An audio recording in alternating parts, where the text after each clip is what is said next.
Pemirsa, ratusan pekerja yang tergabung dalam Serikat Pekerja Mandiri SPMPT Angkasa Pura Support APS melakukan mogok kerja pada Senin 19 Agustus.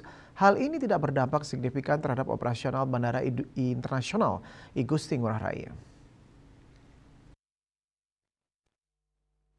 Berdasarkan pantauan di lapangan, tidak terlihat adanya penumpukan penumpang atau gangguan lain yang menghambat kelancaran aktivitas di bandara tersebut.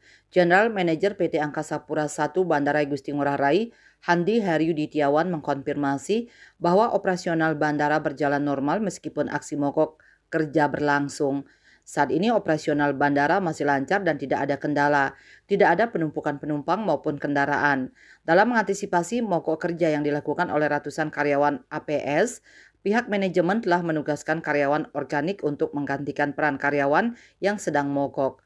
Handi menjelaskan bahwa langkah ini dilakukan untuk memastikan bahwa pelayanan di bandara tetap optimal tanpa ada gangguan berarti. Pihaknya mempekerjakan karyawan organik untuk membackup tugas-tugas yang biasa dijalankan oleh karyawan APS. Ia menyebutkan bahwa perbandingan jumlah karyawan organik dengan karyawan APS adalah 1:2. Terpisah, Branch Manager Angkasa Support APS Denpasar, Joko Setiopi menanggapi aksi mogok kerja oleh SPM APS pada 19 Agustus 2024.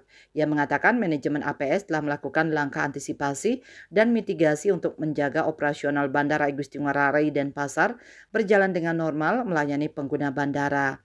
Dalam hal ini, APS juga telah berkoordinasi dan mengkomunikasikan dengan stakeholder terkait untuk memastikan semua layanan operasional APS di setiap pos layanan tetap berjalan normal.